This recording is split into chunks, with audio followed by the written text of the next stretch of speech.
dragon, on avait justifié le fait que c'était une bonne opération pour la ville de Calais par les retombées économiques, Mmh. touristiques. Effectivement, on ne peut pas nier le fait qu'il y ait des gens qui viennent à Calais pour voir le dragon, pas forcément monter dessus, mais pour le voir. Et moi, ce qui m'avait fait tiquer, c'était le fait de dire, bon, ça coûte déjà très cher, comme l'avait souligné Jean-Philippe, plus de 4 millions, d'ajouter un dragon, un varan, pardon, à un dragon. Mais le varan ne va rien apporter de plus. Il y a déjà un dragon, les gens vont pas aller, il n'y a pas deux fois plus de gens qui vont venir à Calais pour voir le varan. Mmh. S'ils viennent, ils vont voir le dragon, ils vont peut-être voir le varan s'ils passent par là, mais voilà. Donc pour moi, cette dépense me paraît pas justifiée. Il est compliqué à faire les deux voyages dans une même journée, encore plus quand on n'est pas dans le même quartier. Donc, ça demandera effectivement soit 2 journées supplémentaires, donc ce qui est plutôt bien en termes de tourisme, c'est-à-dire plutôt que de venir une journée, peut-être que certainement que les touristes viendront 2 journées. Donc peut-être même 3, hein, une journée pour Calais, une journée pour le Dragon et une journée pour le Varan. Les visiteurs qui viendraient pour le dragon, pourquoi ils repaieraient à nouveau 10 euros pour la même expérience, mais en plus petit et en moins intéressant? Ça n'a absolument aucun sens. La promesse initiale, c'est que nous, quand on était un peu vent debout contre le dragon, ou en tout cas qu'on émettait des doutes par rapport à l'intérêt du dragon, et surtout le fait qu'il soit toujours à Calais Nord et que tout le développement économique soit concentré sur Calais Nord, elle nous disait attendez, attendez, le Varan arrive, il va aller dans les quartiers, il va aller en centre-ville, il va déambuler dans la circulation, ça va. Au final, on n'a ni l'un ni l'autre. On a une machine où on va devoir couper la circulation avec là le plan vigilance attentat, ça coûte un peu dingue de couper la circulation. Il faut des agents à chaque point, etc. Enfin, ça coûte extrêmement cher de couper la circulation. Et en plus, on se rend compte que les circuits prévus, en fait, majoritairement, ils sont sur Calais Nord. Le circuit quotidien, c'est front de mer, c'est un petit peu au niveau du port. Et exceptionnellement, avec des aménagements spécifiques, c'est ce qui est marqué noir sur blanc sur la carte, hein, c'est clairement marqué, et ben, il ira un petit peu au Fort du Lait, c'est tout. Donc au final, on est extrêmement loin de la promesse originale. On est sur un clone d'un dragon, d'un petit dragon. Au final, c'est la même chose, hein. Je veux dire, c'est une bête plus petite sur laquelle on va monter, qui va déambuler à 5 km/h. C'est exactement la même chose, avec des effets de fumée et d'eau, etc. Donc c'est tout pareil. Donc effectivement, on dépenser 4 200 000 euros là-dedans. En plus, avec un spectacle qui coûte extrêmement cher, 1 200 000, c'est comme cramer de l'argent comme ça d'un coup. Encore quand on parle d'investissement, on peut en discuter, mais là, un spectacle, c'est une seule fois, 1 200 000, clairement, on a d'autres choses à faire. Quand à côté de ça, on réduit la subvention du Chanel, on l'a dit aussi par rapport aux classes vertes, etc.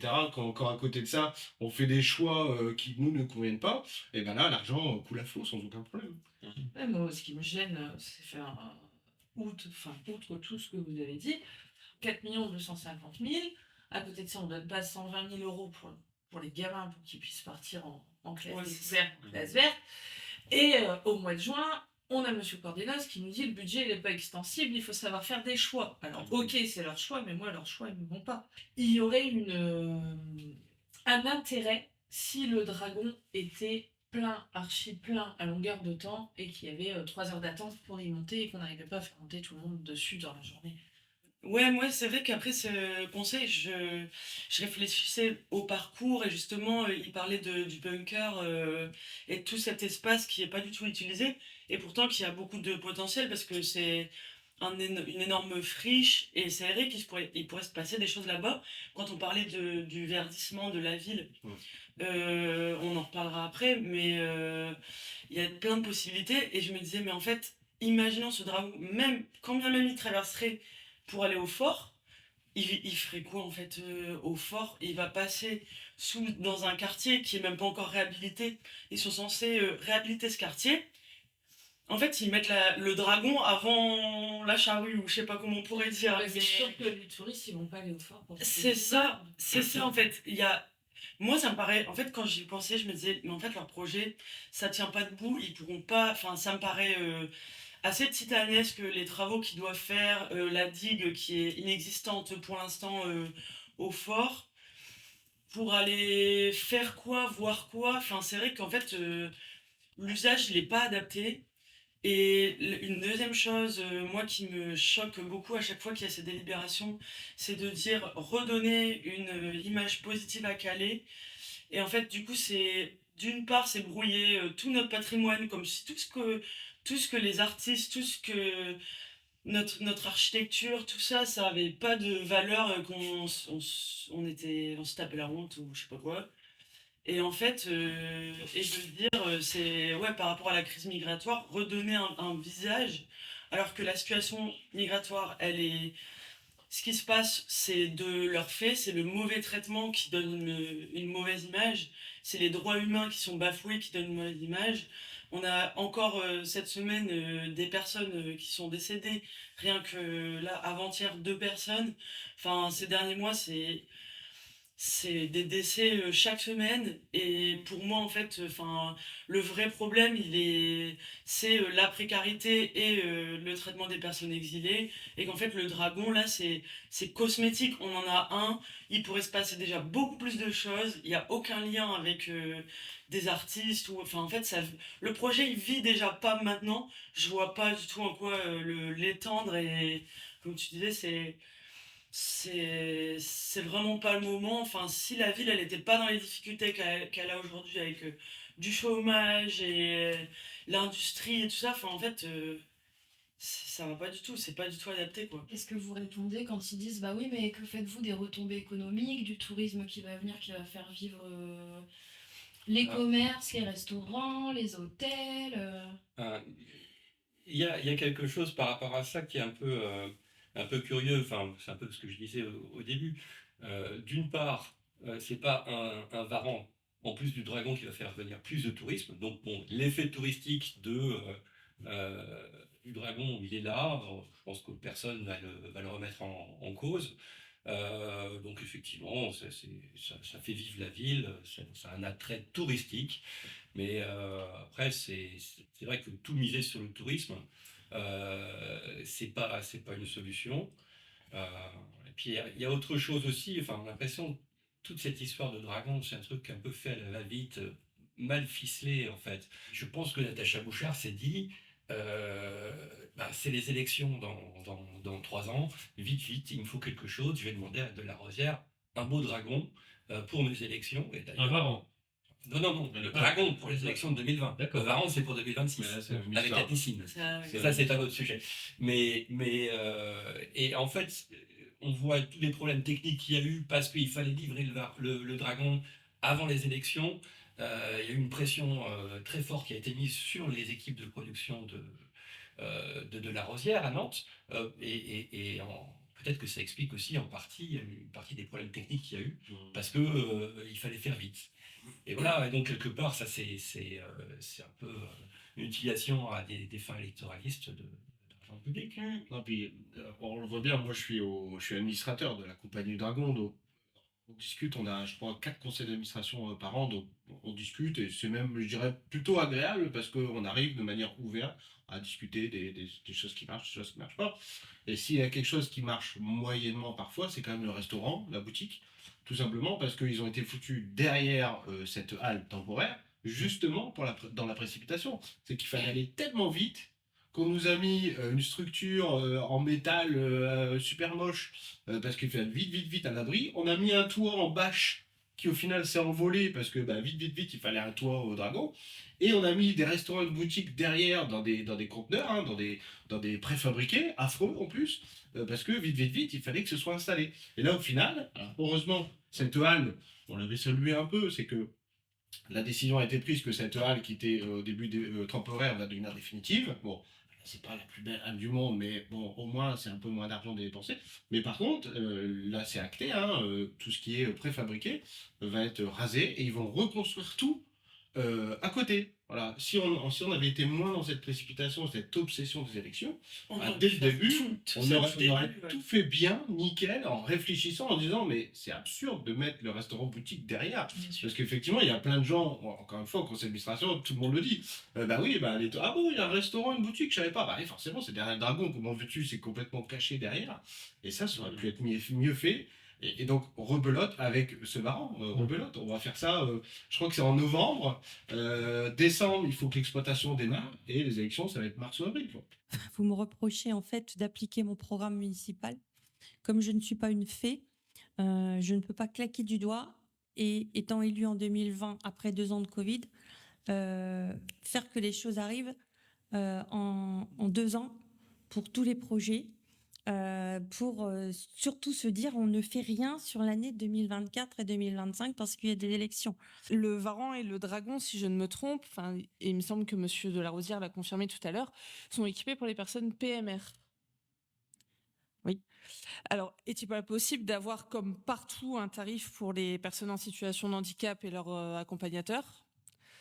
Et pareil pour les personnes demandeurs, enfin pour les demandeurs d'emploi, je pense qu'en plus à Calais, avec le nombre de fermetures qu'on a eu dernièrement, La politique de la SPL est de pratiquer le même tarif pour tout le monde. Je pense aussi que dans toutes les structures, que ce soit le Louvre-Lens ou Nausicaa ou d'autres structures dans la région, il y a peut-être des tarifs préférentiels, mais il ne me semble pas qu'il y ait le type de tarif dont vous parlez ce soir. alors les tarifs pour les personnes en situation de handicap, il y en a partout. Sauf sur le Dragon de Calais. Et c'est un truc d'ailleurs où Natacha Bouchard dit c'est pas cher, ça coûte 9,50 €. Mais 9,50 € pour les gens qui habitent au Fort-Dieulet, c'est énorme, quoi. Venir comparer, comme elle l'a fait au conseil, son tarif par rapport à celui de Nausicaa ou du Louvre-Lens, c'est n'importe quoi. Enfin, c'est combien de temps un voyage en dragon? C'est une demi-heure. C'est une demi-heure et puis Voilà, le Louvre-Lens et Nausicaa, c'est toute la journée. C'est toute la journée. Les tarifs réduits pour les demandeurs d'emploi et les personnes en situation de handicap avec leur accompagnateur, c'est partout. Mm. Même à l'île aux machines de Nantes, il y a ces tarifs réduits. Si on a l'impression d'une forme de déconnexion, on en reparlera peut-être avec enfin, je sais pas, peut-être une usure du pouvoir, je sais pas, mais en tout cas, l'impression qu'ils vivent dans une autre sphère et qu'ils se rendent pas compte. Alors, quand il s'agit de faire preuve de générosité, bref, faire preuve de... Alors, tu l'avais très bien dit d'ailleurs, Louise, Calais générosité, elle s'affiche beaucoup sur ces thèmes-là, mais en fait, sur le fond des choses, on a l'impression que ces gens ne se rendent pas compte. Et je pense que l'affaire Ajus est une des illustrations de ça. Moi, je me dis, avec cet argent, je sais pas, il y a pas vraiment une vie qui se passe autour du dragon, il y a pas d'artistes, ou il y a pas de magie, quoi. spectacle, il y a pas de magie. C'est un peu déshumanisé ce projet, et je me dis, avec tout cet argent, enfin, c'est vrai que là, par exemple, l'argent du Varan, ça aurait pu servir à rémunérer peut-être des artistes ou un lieu de création pour créer des choses peut-être aussi dans la ville, ou enfin, Ou ajouter du plus au dragon. ajouter du plus. Et c'est vrai que souvent, ils présentent ça comme un projet culturel. Et moi, à un moment donné, j'ai pris la parole pour dire mais en fait, les gens ne s'identifient pas, enfin, les jeunes ne s'identifient pas au projet. C'est pas un truc qui fait naître chez nous de la créativité, qui va. De l'enthousiasme. Et qui nous donne envie Enfin, on a du mal à se l'approprier. Y a pas. Là, il y a eu un marché de Noël, mais je veux dire, il y a pas. De temps en temps, il y a eu des concerts un petit peu. Mais c'est vrai qu'il n'y a pas de spectacle, et justement on tape sur le Chanel, Moi, on enlève des thunes pour ça, et c'est vrai qu'on les met souvent en miroir, mais... Et avant de passer à un autre sujet, moi j'ai une dernière question, c'est si on vous donnait l'enveloppe de 4 millions d'euros, vous auriez fait quoi? Moi je fais quelque chose pour un lieu de création, pour la musique et les arts visuels, et... L'échange, l'ouverture à la diversité, Ouais. quelque chose de... Voilà. Avec des parcs et... Là, je dis ce matin dans le journal, Darmanin, hier, il annonce 25 millions. 25 millions pour un nouveau commissariat, formidable. Non, pour les CRS, pour Voilà. les 4. Ben, en fait, il faudrait d'ailleurs qu'un jour qu'on fasse les comptes. Combien ça coûte d'argent public de mettre des garnisons de CRS les unes après les autres, les héberger à l'hôtel, leur payer les défraiements, tout ce qui tourne autour, c'est un argent c'est un pognon de dingue, pour reprendre l'expression. Et moi, je me dis toujours, mais si, avec un dixième de cet argent-là, on, on faisait quelque chose pour justement faire de cette situation qui, bon, on n'en est pas maître, on n'est pas responsable du fait qu'il y ait des flux migratoires qui passent par chez nous. En revanche, ce qu'on peut faire, c'est comment on accueille ces personnes-là. Quelle relation on va créer entre les personnes exilées et la population. Et là, j'ai l'impression de quelque chose qui est vraiment où on monte les uns contre les autres. Et ça me fait penser avec une actualité encore assez dramatique à Gaza, c'est-à-dire qu'il y a deux populations qui n'ont pas le droit de se parler. Ils sont complètement séparés et c'est les uns contre les autres. Il n'y a pas d'ouverture, il n'y a pas de possibilité d'échange. Et ça, c'est quelque chose que je trouve très très choquant, profondément choquant. Je reviens à la question qui est posée. Si on reste d'un point de vue culturel, déjà, je trouve quand même qu'il y a un patrimoine, je ne vais pas dire qu'il y a l'abandon, parce qu'il y a des choses qui sont rénovées, ça c'est sûr, mais je trouve que les choses ne vont pas assez vite. Par exemple, on a une bourse du travail avec un foyer qui est un véritable joyau, et ce truc-là est abandonné depuis des décennies. C'était d'ailleurs dans notre programme d'en faire sa rénovation. Il n'y a pas le début du commencement d'une réflexion là-dessus. Alors que là, on a vraiment un outil culturel dans lequel il pourrait y avoir des spectacles, des choses peut-être un peu plus modestes que le théâtre, parce qu'il me semble qu'en termes de jauge, c'est plus faible que le théâtre, donc on aurait quelque chose de complémentaire, mais forcément, ça coûte extrêmement cher, parce que, déjà, voilà, c'est le patrimoine, je crois qu'il est classé, la Bourse du Travail, mais voilà, là, si on a 4 millions d'euros, je pense qu'on peut faire des choses magnifiques. Et il y a autre chose qui, d'ailleurs, qui ressemble beaucoup un petit peu... Enfin, qui ressemble beaucoup. En tout cas, sur le projet de faire déambuler quelque chose en centre-ville pour animer. Ben, c'est tout simplement les géants, les vrais géants, les géants du patrimoine du Nord qu'on a à Calais totalement abandonnés. Vous avez tout un tas de villes, notamment du bassin minier, du Nord, qui ont toujours leurs géants et qui les font déambuler régulièrement. À Calais, il ne se passe plus rien. Il y a eu un petit frémissement là, il y a quelques mois cet été, où ils ont payé justement du coup, des associations de l'extérieur pour dire venez à Calais avec vos géants. Mais nous, à Calais, en fait, on n'en a qu'un qui s'appelle Francisco, qui est d'ailleurs pas très grand, qui a été créé très récemment. Mais des géants, il y en a plein qui pourrissent dans des entrepôts. Et je trouve que c'est un drame parce que la culture, elle est là. C'est ça la culture, c'est notre patrimoine.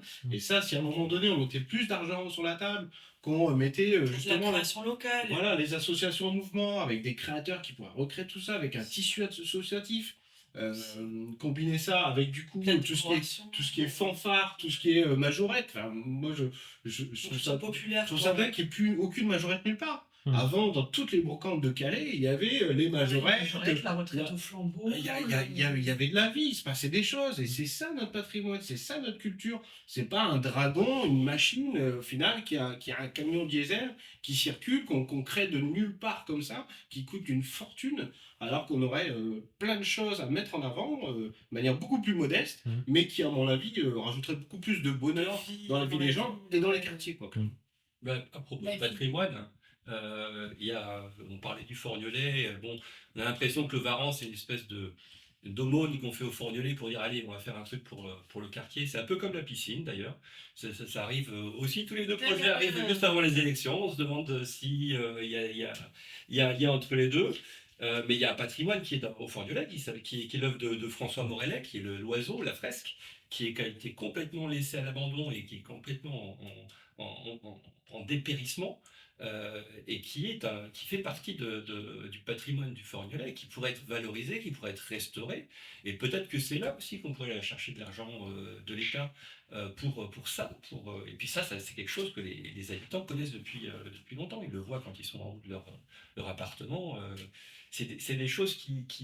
C'est le lien entre la population et le territoire.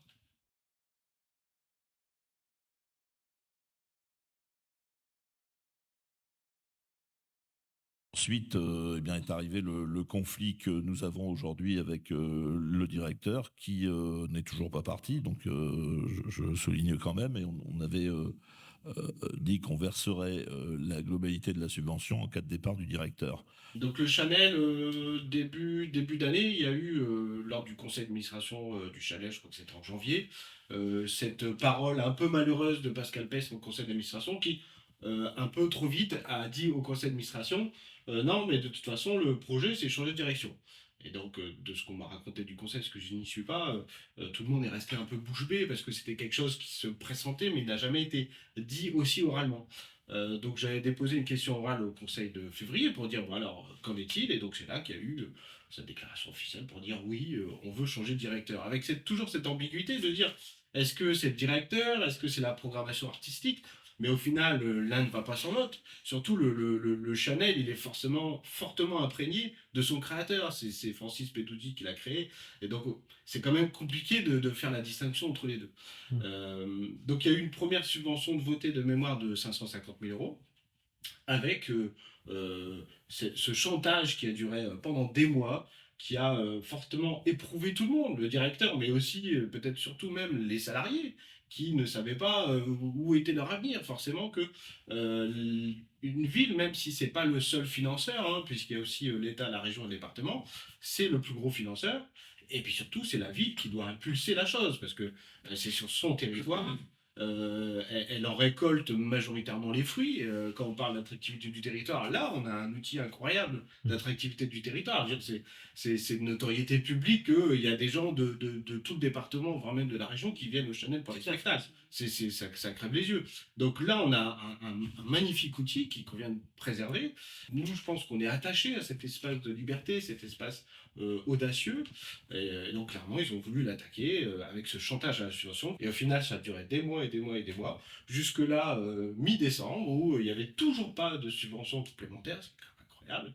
Et le jour même, on ajoute, c'est rare, hein, le jour même, c'est rare, quelques jours avant peut-être. Le jour du conseil. Le jour même du conseil, je crois même c'est fin de matinée ou début d'après-midi, fin de matinée, une délib qui rajoute, un peu comme le mode, hein, bon allez finalement 70 000 euros, et qui en plus a la malhonnêteté, mais systématiquement ils sont toujours malhonnêtes, a la malhonnêteté dans la délibération d'indiquer que le président nous a écrit une lettre pour demander le reste de la subvention, qui est promis, c'est-à-dire 350 000 euros, puisque je rappelle, dans la convention, c'est 900 000 euros tous les ans. Ça a été signé par Natacha Bouchard. De 2020 à 2023, ils doivent tous les ans verser 900 000. C'est un engagement.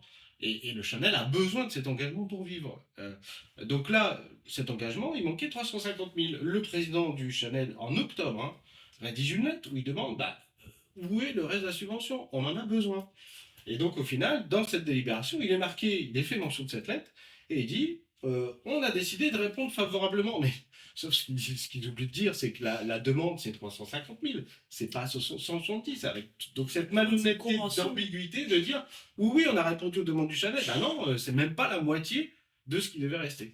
Avec en plus Monsieur Pest qui dit on donnera la suite quand Monsieur Peduzzi sera C'est passé ça. à cette condition. C'est ça. Et ça, On c'est. peut- Ah, vas-y. Non, mais c'est aberrant de donner une condition de subvention contre la démission ou le départ en retraite d'une personne. Enfin, c'est ni plus ni moins que du chantage. C'est une attaque personnelle contre la personne du directeur du Chanel.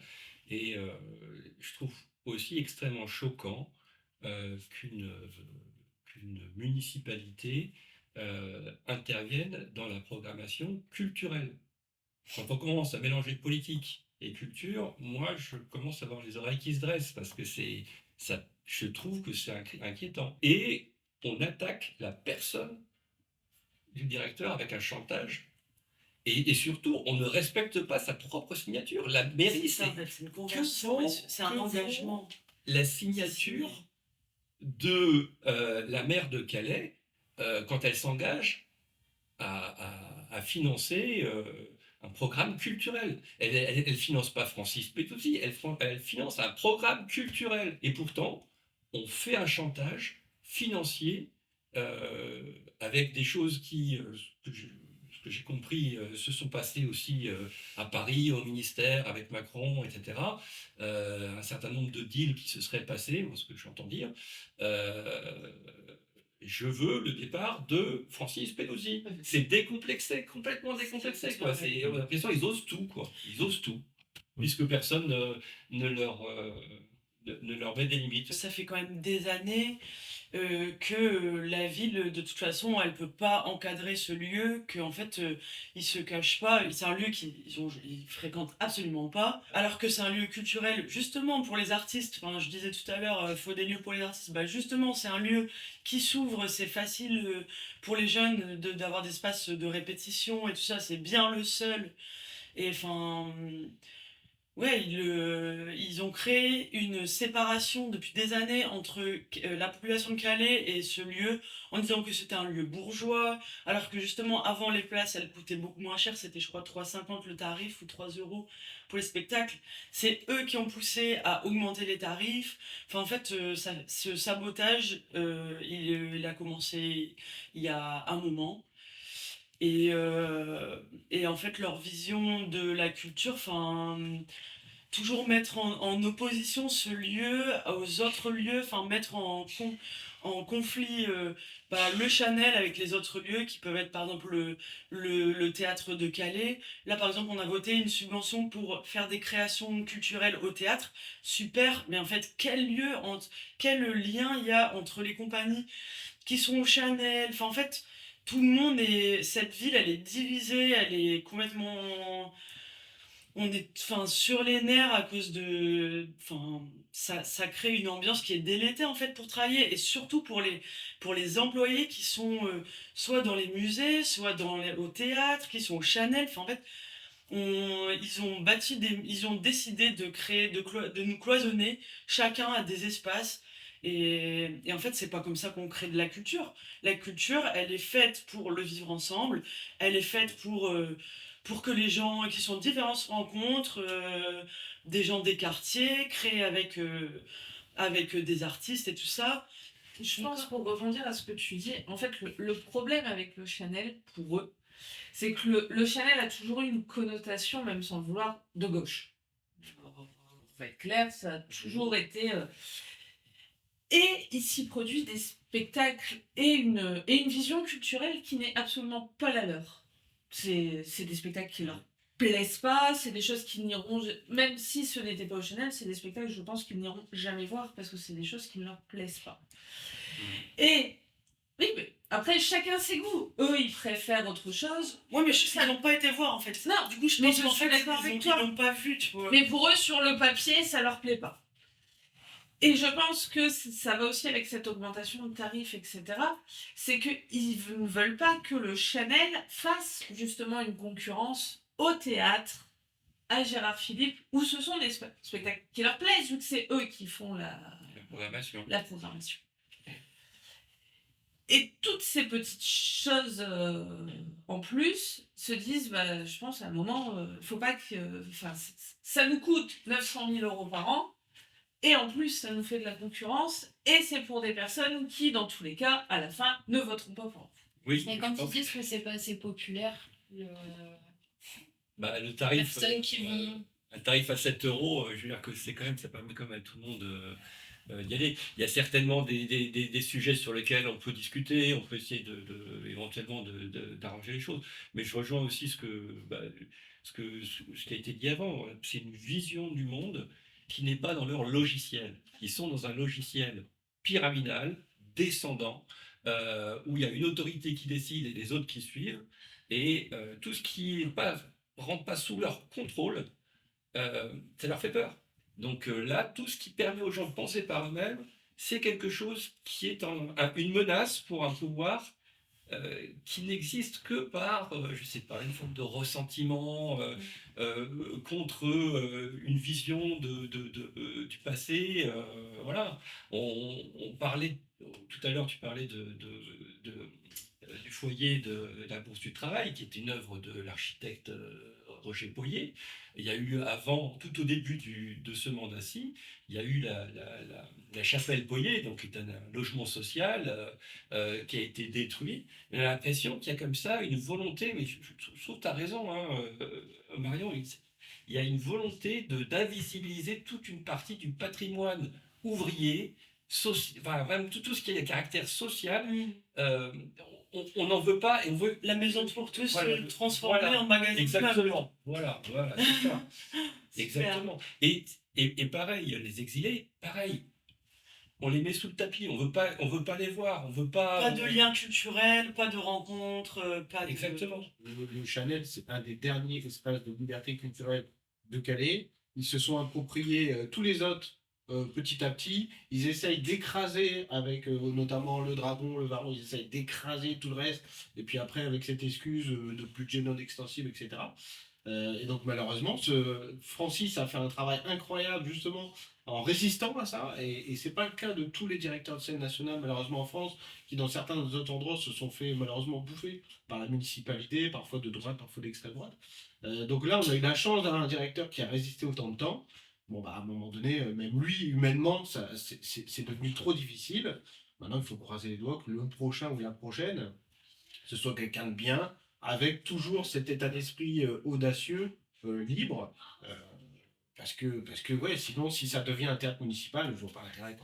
Et qui va recruter alors ce nouveau directeur? C'est le Il y a- conseil Il y, a, d'administration. ouais, il y a un processus très heureusement, hein, comme c'est labellisé scène nationale, heureusement, les choses avaient été bien pensées à l'époque. Il y a toute une procédure d'appel à candidature, etc. Il faut un niveau de diplôme minimum, etc. Enfin, il y a tout un tas de choses qui fait que normalement, on est préservé de quelqu'un de pistonné. Mais le problème aussi, et on l'a dit tout à l'heure par rapport à Macron, etc., c'est que Bouchard a le bras long, elle a le bras vraiment très bon. Et donc, comme au bout du bout, ce sont les financeurs qui décident, c'est-à-dire la mairie, l'État, département, région, et ben si elle a ses entrées un peu à la région, un petit peu dans l'État avec Macron, le ministère, etc., elle peut aussi manœuvrer en coulisses pour mettre quelqu'un qu'elle aimerait bien mettre par rapport à quelqu'un d'autre qui serait peut-être justement un peu plus audacieux avec l'état d'esprit. Donc on n'est pas du tout à l'abri, même s'il y a une procédure très encadrée, on n'est pas à l'abri quand même de... Voilà. Je voulais juste revenir sur la question où tu disais justement, pas par directrice, rapport par rapport au côté populaire du Chanel. C'est ce qu'on peut entendre. Rappelez-vous quand même toutes les manifestations qui se produisaient dans la ville quand j'étais enfant, justement les géants et toute l'histoire à la base, toute cette histoire, c'était des grandes fêtes populaires dans la ville. Et en fait, elle a beau se la péter avec son dragon, désolé pour les mots, mais à la base, c'est le Chanel qui a insufflé dans la ville le théâtre de rue, des manifestations populaires qui duraient une semaine avec des choses qui se passaient un peu partout, de la surprise. Et en fait, il n'y avait pas besoin que les spectacles coûtent des millions. C'était un spectacle humain, c'était des gens qui passaient des mois à concevoir des spectacles à l'échelle de la ville. Et en fait, enfin, il y a ça, il y a des livres de photos qui le montrent jour de fête. Enfin, moi, c'est mes meilleurs souvenirs d'enfance. C'est le retour d'Afrique des géants, c'est les péplums présentés place d'Armes. Feu d'hiver. Les fans, Hein Feu d'hiver. Et Feux d'hiver, et là on n'en reparle pas, mais Feux d'hiver, ça manque cruellement une fête à Nouvel An où c'est ouvert, je sais plus combien c'est de visiteurs sur un week-end. Le dernier succès de Feux d'hiver, il y avait plusieurs bars, je crois qu'il y avait 3 bars, complètement, enfin il y avait des queues pas possibles pour les spectacles, des spectacles qui sont gratuits, enfin... Et puis pour le coup, l'hôtellerie-restauration qui est marché. Mais la ville, elle est dans- remplie en Même à fait. Calais-Nord et dans les quartiers, Les gens, ils partout, sont en fait, hein, Et c'est un truc qui est, comme c'était tous les 2 ans, ça se répète, c'est un truc qui est attendu. Il y avait pas que des gens de la région qui sont venus à ça. Les gens, ils connaissent le Chanel. Il y a des gens qui sont venus de toute la France. Ça me fait penser à une petite anecdote rapide, c'est que moi aussi, je me souviens, j'étais au collège ou au lycée, je crois que c'était au collège, et ma prof de français m'avait emmené à un spectacle de Royal Deluxe sur la place d'Armes, et donc co-organisé par le Chanel. Et je crois que c'était avec la machine, d'ailleurs, je crois que c'était Royal Deluxe et la machine, que je me souviens de grosses machines avec du feu, avec des effets spéciaux.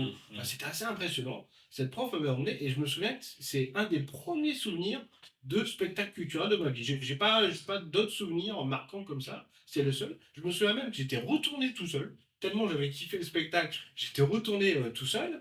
Bah, forcément, quand à cet âge-là, selon aussi ton milieu social, à l'époque, il me serait jamais venu à l'idée de franchir la porte d'un théâtre, quoi. Le théâtre a toutes ses qualités, il fait des choses formidables, mais il faut franchir la porte du théâtre. C'est pas instinctif dans tous les milieux. Là, le Channel, justement, par son ouverture au niveau de la ville, permet à tout un tas de gens de faire découvrir la culture et de tout ce qu'il y a bon pour éventuellement, peut-être après, aller au théâtre, Gérard Philippe, etc. Ce qu'il faut pas changer au Chanel, c'est le projet. Voilà. Et je pense que ça résume tout. Le directeur, peut-être qu'à un moment donné, il prend sa retraite, c'est légitime, ça peut bien faire lui. Mais l'esprit du Chanel doit rester, ne doit pas disparaître comme l'esprit Canal a disparu quand ça a été racheté par Bolloré, quoi. Hein. Il faudrait pas qu'il se passe un truc comme ça.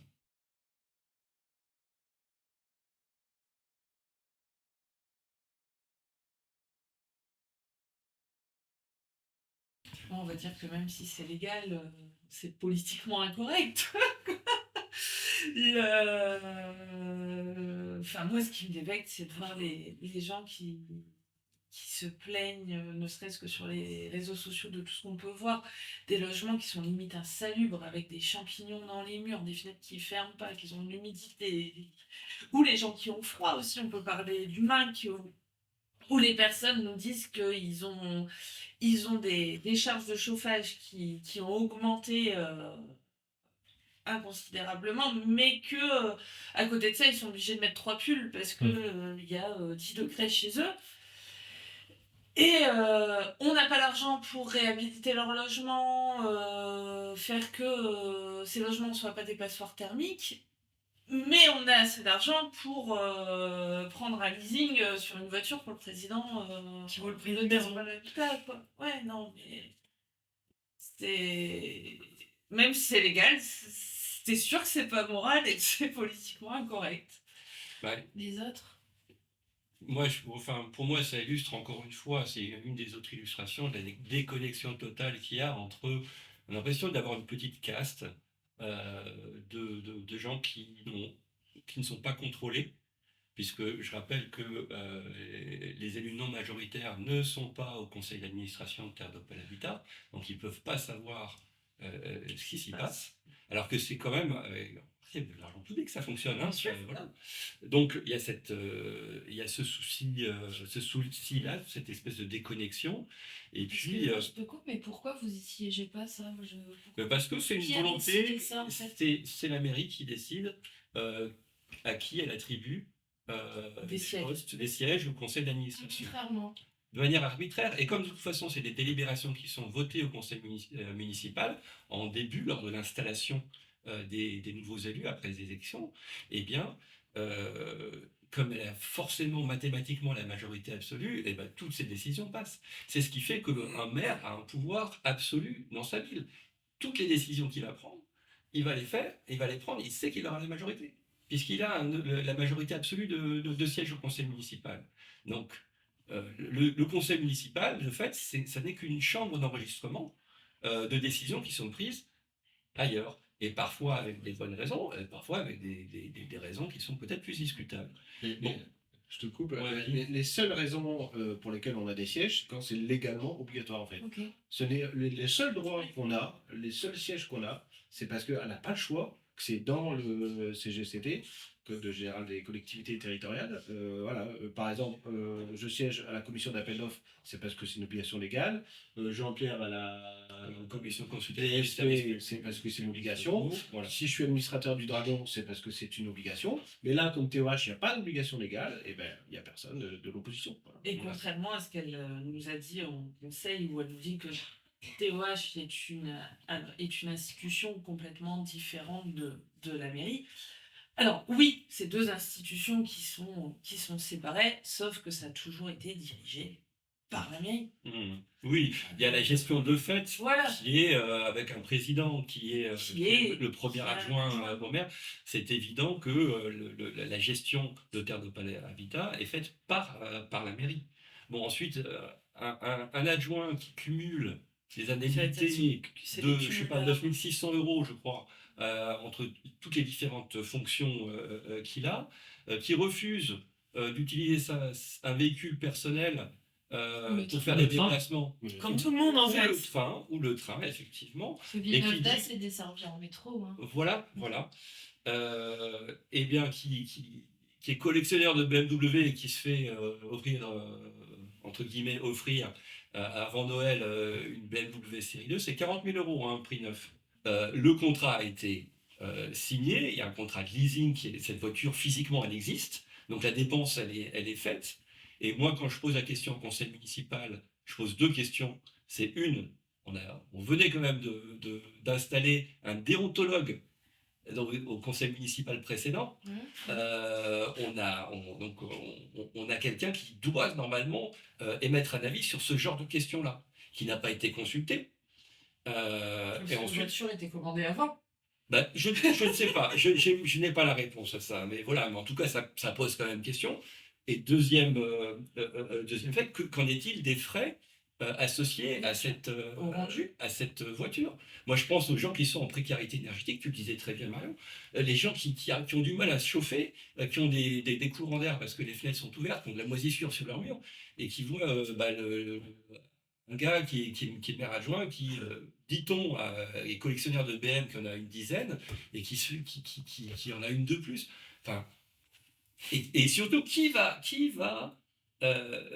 se passe-t-il avec cette voiture physiquement? Elle est là, il y a un contrat qui est signé, qui paye? Pourquoi? Et puis pourquoi une BM? Enfin, Parce qu'elle est confortable. Tu comprends, elle est confortable. mais c'est là aussi on voit le logiciel, Oui, c'est-à-dire clairement, qu'en dehors de la ouais. bagnole comme outil de statut social, et on ne peut pas, ils n'arrivent pas à penser différemment. C'est peut-être pas leur faute, mais c'est peut-être qu'il faut changer l'équipe. Je vais envoyer un petit visuel Ouais. que j'avais fait pour les régionales à l'époque, sur justement les indemnités d'Ajus. Hein. Donc à l'époque, c'était 2021, les régionales de mémoire. Ah oui, tu avais fait 2021, Ajus, on était à 7 mandats et 9 556 euros bruts par mois. C'est plus qu'un député. C'est plus qu'un député. Et donc, moi, ce qui me fait rire, c'est quand il dit qu'il est, il est bénévole à terre de table à l'État. Mais s'il est, entre guillemets, bénévole, c'est parce que l'État lui interdit de toucher plus. Parce que le mec, il est au plafond de tout. Même avec les pourcentages supplémentaires. Parce que, par exemple, le fait que Calais sur la station balnéaire, il y a un petit pourcentage en plus. Enfin, voilà, la loi permet d'avoir des petits plus en fonction de la taille de la ville, etc. Même avec tous ces petits plus, le mec, il est encore au taquet du taquet. Et donc, il a l'interdiction légale d'être rémunéré par Terre de Pal Habitat. Donc c'est pour ça qu'il est soi-disant bénévole. Donc ouais, c'est clair, c'est totalement hors sol.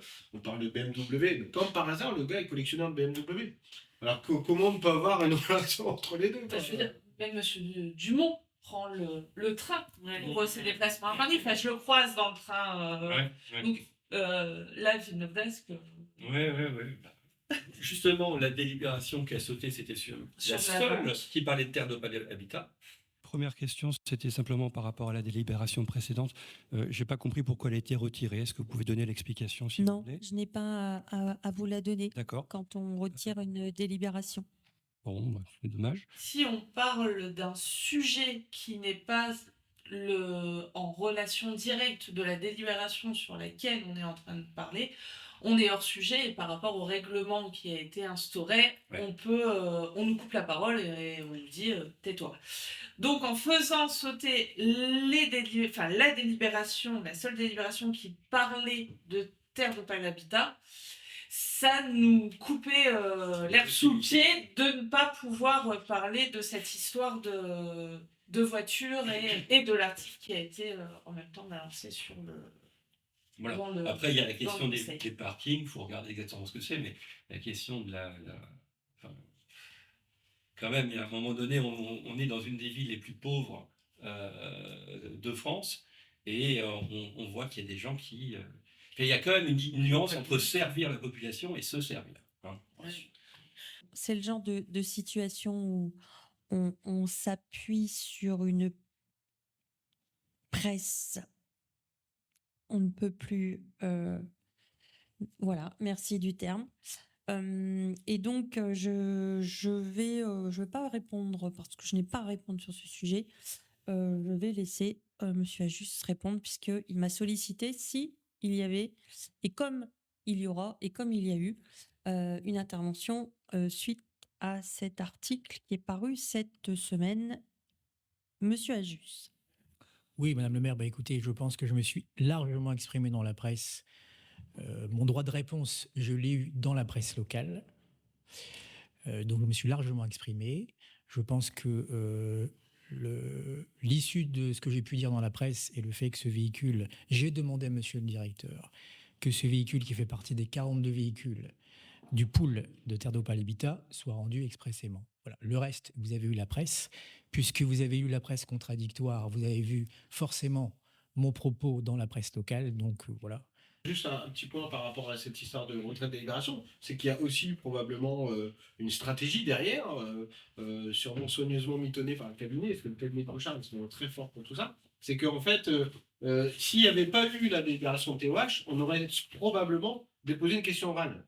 Le fait qu'il y ait une délibération de TOH, volontairement, on ne la fait pas, parce qu'on sait que les questions orales, la réponse est préparée à l'avance. Et donc, du coup, c'est pour ça que parfois on évite, parce que, bon, en général, ça va plus la servir elle que nous, puisqu'elle va avoir le temps de, pendant de longues minutes, et c'est pas un débat. On va répondre quand on fait une question orale. La question est figée à l'avance et on peut pas. Elle fait sa réponse autant de temps qu'elle veut. Elle dit tout ce qu'elle veut, mais nous, on n'a pas le droit à la parole. Donc forcément que sur une délibération, c'est beaucoup plus intéressant pour nous, mais aussi pour la démocratie et le débat public. C'est que du coup, il peut y avoir des échanges. Ils nous disent des choses. S'ils disent des mensonges, on peut réfuter tout ça. Dans une question orale, c'est pas possible. Donc forcément que s'il n'y avait pas eu de délibération, on aurait posé une question orale. Comme il y a une délibération, on ne fait pas de question orale, on privilégie la délib, comme par hasard, au moment même où on arrive, la délib est supprimée. Donc. Et d'ailleurs, ça c'est en commission consultative des services publics locaux, le premier adjoint, Emmanuel Ajus, me dit, mais de toute façon, Madame le maire, si nous on n'a pas envie de vous répondre à une question que vous posez, on ne vous répond pas. C'est quand même énorme. En CCSP, la même fois où, à un moment donné, j'évoque la question des personnes exilées avec la question des déchets, qui est l'obligation de la mairie de s'occuper des déchets des personnes exilées sur leur lieu de vie. Et à ce moment-là, Emmanuel Ajus dit coupez les caméras, coupez l'enregistrement, parce que il y a un enregistrement avec un compte-rendu intégral qui doit être fait. Il se croit, je ne sais pas, dans un épisode d'une série policière américaine, coupez l'enregistrement, je vais vous répondre. On a l'impression d'être dans une autre dimension. Quoi. Vraiment. Cette affaire-là, elle a été révélée parce qu'il y a un journaliste du coup qui a fait un article, mais en fait, leur biais comme ça de cadeaux, d'intérêts, etc. En fait, je pense que il y en a probablement plus que ce qu'on est au courant. On n'a pas beaucoup de... Enfin, moi, j'ai l'impression ils font tout ça en toute impunité, ils se sentent au-dessus de tout. Pareil, la façon dont on est coupé, ou on n'est pas d'accord avec une décision, elle va dire « De toute façon, nous, on est élus, on a été élus. » Et en fait, ils ont l'impression qu'ils n'ont aucun compte à rendre à la population. Et du coup, heureusement qu'il y a des journalistes qui s'y intéressent, mais moi, je trouve que ce qui se passe, c'est vraiment grave. C'était parti d'ailleurs d'une étude qui s'appelait Nos villes vertes, qui était sortie, il me semble, pendant l'été, qui mettait la ville de Calais je sais pas, en 80e position sur 85 villes de taille comparable en termes de végétalisation de la ville. Et donc, on a la présentation de monsieur Mignonnet sur l'existant. On a des parcs, on est content de le savoir. On parle des terres Saint-Roch, l'étang des terres Saint-Roch, qui a été quand même aménagé par la municipalité précédente. Un écologiste, Jean-Marc Ben, qui a transformé une gravière en un chouette lieu avec la biodiversité, vraiment un super endroit. Et donc, ils remettent ça prennent ça à leur compte. Mais ils font ça systématiquement. À chaque fois qu'ils ont une opportunité, soit de subvention, soit de récupération de l'existant, comme dit Jean-Pierre, ou même de récupération d'une action qui ne vienne pas d'eux, en fait, ils vont faire comme si tout ça, c'était grâce à eux. Voilà. Et donc, résultat, et c'est aussi le cas un peu des pistes cyclables, c'est qu'en fait, on a des pistes cyclables morcelées comme ça dans toute la ville. Et c'est particulièrement visible sur le plan. Ils ont produit un plan avec justement les pistes et les bandes cyclables. Et ce plan, c'est plein de petits bouts partout, mais qui sont pas connectés entre eux, tout simplement, parce que ils ne font que lorsqu'ils rénovent quelque chose, où ils vont intégrer le vélo. Mais il n'y a pas d'intégration globale du vélo au sein de la ville. Il n'y a pas d'intégration globale de la végétation, il n'y a pas de stratégie, il n'y a pas de planification. C'est-à-dire que la région propose du fric pour planter des arbres. Ah ouais, super, allez hop, on va prendre le fric et puis bon, on verra si on peut planter des arbres. Si c'est une autre initiative qui va venir d'un lycée ou de ce quoi, eh ben, ils vont se saisir de l'opportunité et dire, bah regardez, on fait les choses, mais il n'y a pas de réflexion. Il n'y a pas de recul qui est pris pour dire, bon allez, on prend une carte de Calais, on regarde les problèmes et on va essayer de planifier, on va mettre un budget, un véritable budget pour tout ça.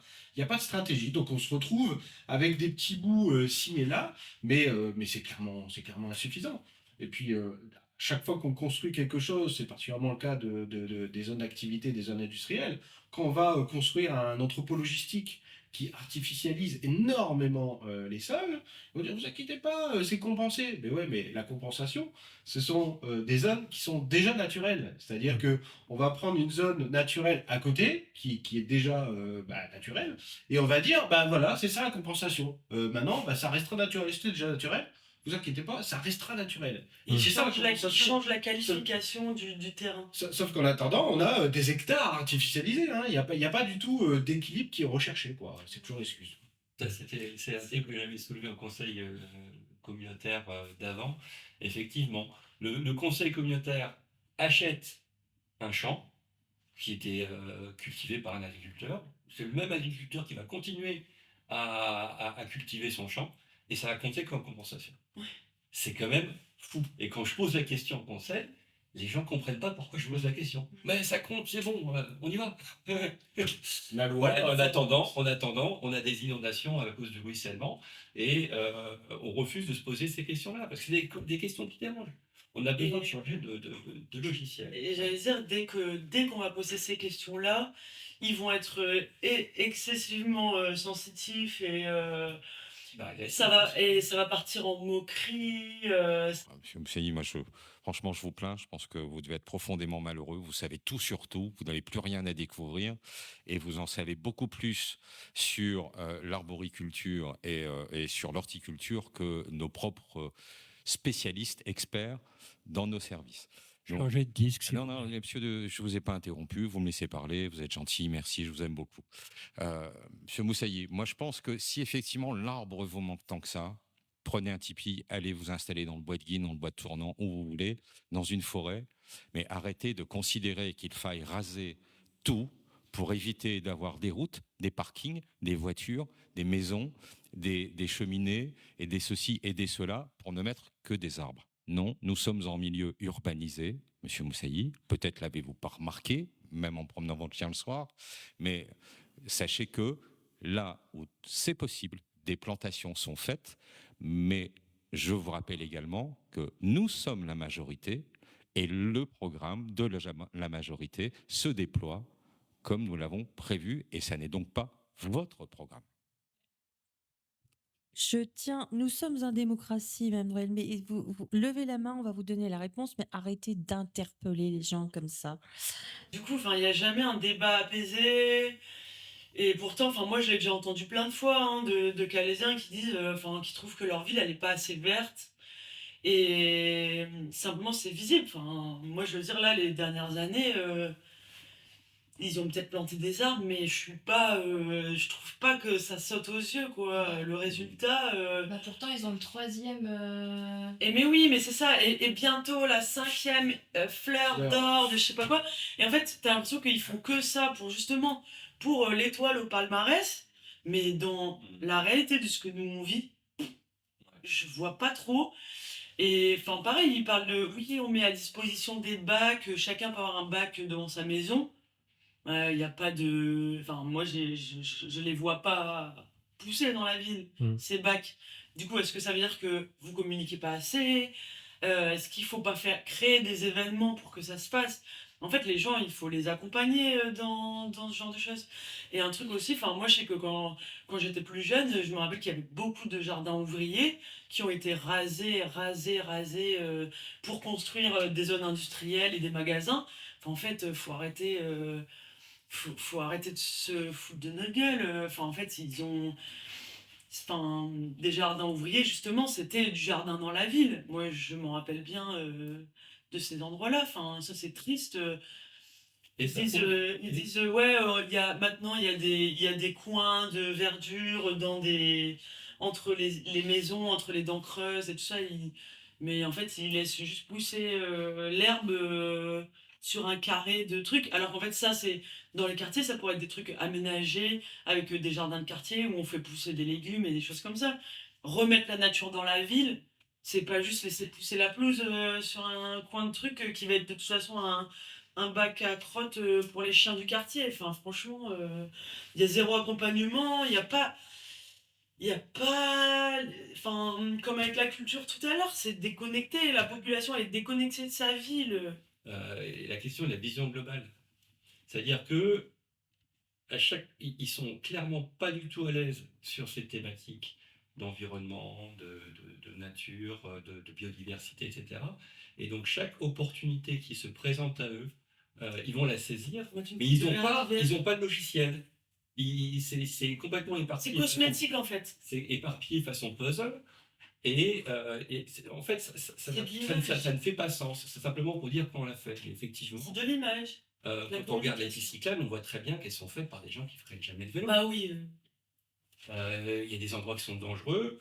Moi, j'étais obligé de signaler certains endroits qui Devant sont le particulièrement dangereux pour que enfin ça puisse changer. Et ça, c'est encore parce que je siège à la commission qui traite de ces sujets-là.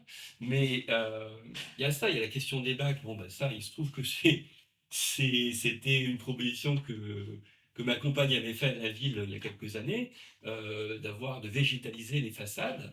Et alors, on a été les premiers à avoir un bac végétalisé devant chez nous. J'avais même fait l'objet d'un article pour le Canemag à l'époque.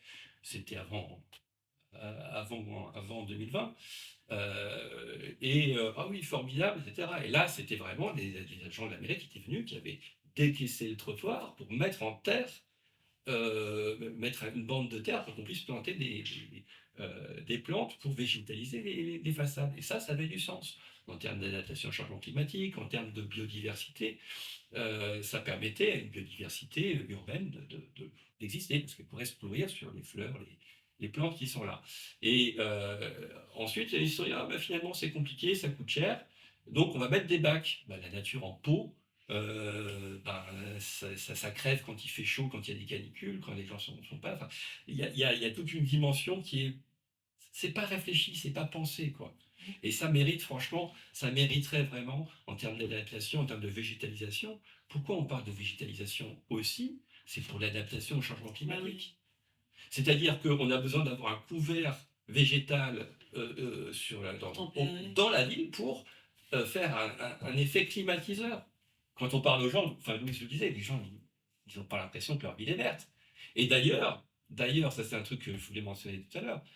En gros, on dit 20% de végétation à Calais. Sauf qu'ils comptent les champs qu'il y a autour de Calais dans leur calcul. Donc, et les ronds-points. Enfin, les terrains de foot. Oui, voilà. Bon, voilà. Donc, ça n'a pas de sens, en fait. On voit. Alors, avoir un bout de pelouse à 10 minutes de chez soi, c'est pas suffisant. Et le verdissement, par exemple, de l'hôpital, l'ancien hôpital, ça aussi, c'était une idée que nous, on avait produite, qu'on avait publiquement partagée. Donc, en fait, ça aussi, ils l'ont récupéré. Et là, si sur le site de l'ancien hôpital, ils sont obligés d'avoir un espace vert, c'est parce qu'il y a un ancien cimetière, en fait, en dessous. Et légalement, ils n'ont pas le droit de construire dessus. Sinon, bien évidemment, ils auraient construit, ils auraient mis un petit bout de parc, une petite canisette, voilà, et ils auraient dit, allez, c'est l'espace vert. C'est toujours la même chose, c'est que comme il n'y a pas de vision globale, ce n'est que la loi qui les oblige, et on sait que la loi elle est largement insuffisante. Donc si la mairie ne vient pas derrière rajouter sa patte ambitieuse, on peut y arriver. Un dernier truc à vous demander, en 2 phrases. Là, on est sur une fin d'année. C'est quoi vos vœux pour 2024 pour toi? J'ai envie de dire qu'en fait, enfin, on réalise la vulnérabilité de notre territoire au changement climatique et qu'on agisse en fonction. C'est quand même, pour moi, ça doit être vraiment totalement structurant de la politique locale, de se dire on est sur un terrain qui est soumis à des risques de submersion marine, d'inondation, et on est dans un pôle d'air. Donc on est le territoire le plus vulnérable de France et un des plus vulnérables d'Europe. Donc qu'est-ce qu'on met en œuvre pour sécuriser le territoire, éventuellement arrêter de construire des maisons là où il ne faudrait pas en construire, peut-être aider aussi les gens qui vivent dans des zones devenues trop dangereuses à aller ailleurs, mener une réflexion là-dessus, et l'adaptation au changement climatique dans les épisodes de canicule en ville, voilà, qu'on prenne vraiment cette dimension du climat en compte. Voilà, ça c'est. Et puis l'humanité avec la gestion de la crise des personnes exilées qui passent par chez nous et qu'on traite comme Oui. Oui. Moi, je pense que les Calaisiens et les Calaisiennes, ils sont aussi des experts de leur propre ville, que chacun vit beaucoup de choses à Calais.